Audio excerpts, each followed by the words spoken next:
Mais tout de suite, place au Focus Sport.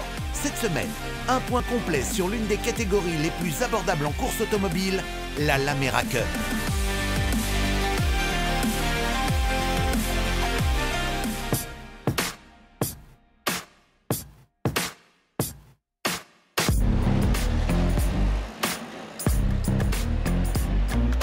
Quand on est un gentleman driver, à la recherche d'une compétition accessible et sérieuse, le choix n'est pas immense. Certains se tournent vers les championnats réservés aux amateurs, avec des formats courts et un niveau peu relevé.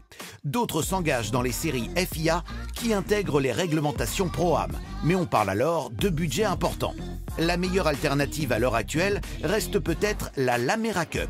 Cette formule réunit des pilotes professionnels et des amateurs lors d'épreuves d'endurance à moindre coût. Autrement dit, tout le monde peut se faire plaisir. La Lamera Cup a achevé sa 4e saison le week-end dernier sur le circuit de Dijon, l'occasion de dresser un bilan avec Wilfried Merafina, l'organisateur. Le bilan, c'est que chaque année, on a de plus en plus de voitures. On est parti avec une douzaine de voitures et aujourd'hui, on a 35 voitures, dont 31 qui roulent ici, donc le bilan est plutôt positif. On a de bons retours, d'autres clients qui ont envie de venir nous rejoindre et de venir passer de bons week-ends. Et justement, il y a de quoi se faire plaisir avec cette Lamera, une voiture conçue pour la piste. Pour réduire les coûts d'exploitation, elle est chaussée de pneus de série, les Continental Contisport Contact 5. À l'intérieur de son châssis tubulaire, la Lamera dispose du moteur 5 cylindres Volvo qui équipe la 2e génération de Ford Focus RS. 300 chevaux pour 890 kg, un ratio idéal pour s'amuser, comme le souligne Sylvain Randon, vainqueur de la catégorie Gentleman. L'idée, c'est de trouver une formule de course automobile dans laquelle il y a quand même un petit peu l'adrénaline de la compétition. Parce que faire du roulage sur un circuit, tourner en boucle, c'est pas très marrant. Donc trouver une formule un petit peu par rapport à mes capacités, mais quand même avec le plus de la course et des résultats. Donc j'ai trouvé cette formule très sympathique entre gentlemen. C'est vraiment super. Si le pilotage de la Lamera reste accessible pour des débutants, il est aussi très valorisant pour les pilotes confirmés. D'ailleurs, la bagarre fait rage en piste parmi les pros et l'esprit de compétition demeure bien présent. Julien Desbains a ainsi eu fort à faire pour décrocher le titre 2015 dans la division élite. C'est très relevé. Moi, j'ai roulé dans d'autres catégories auparavant, en rallycross, en l'occurrence en championnat d'Europe, où on se battait pour la victoire. Et là, c'est encore le cas. On a des pilotes qui viennent de différents championnats, qui ont été champions de France de Super Tourisme, de Carrera Cup en Porsche. Enfin voilà, le niveau est très relevé. Et tout ça dans les rétros, c'est quand même chaud patate.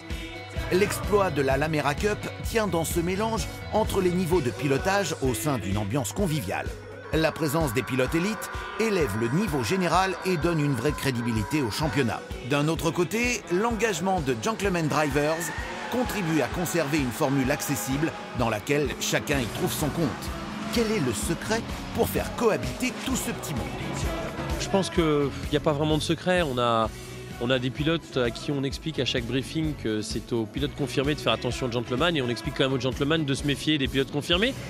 Donc je pense que on boit un coup de temps en temps le soir à la Lamera tous ensemble, comme ça permet de discuter, de s'expliquer et voir éventuellement de temps en temps on a des pros qui viennent conseiller les gentlemen pour l'expliquer ce qu'ils doivent faire sur la piste. Loin de se reposer sur ses lauriers, la Lamera Cup pourrait connaître quelques nouveautés techniques pour la saison prochaine. Le manufacturier Continental vient en effet de lancer le nouveau pneu Sport Contact 6 sur le marché. Une occasion d'améliorer encore les performances de la Lamera. Nouveauté technique, il est fort probable qu'en effet on fasse l'évolution des pneumatiques. Parce que je pense que ce qui nous permet d'avoir une voiture performante et agréable à un budget raisonnable, c'est les pneus. Donc on va essayer de passer en Sport 6. Après le 5 cylindres, c'est le 5 cylindres Volvo Ford. Et lui, on ne va pas le changer parce que c'est un bon moteur. Ça nous permet d'avoir une voiture performante avec du couple et 300 chevaux de puissance. Donc c'est très bien comme ça. Rendez-vous donc en 2016 pour une 5e édition de la Lamera Cup.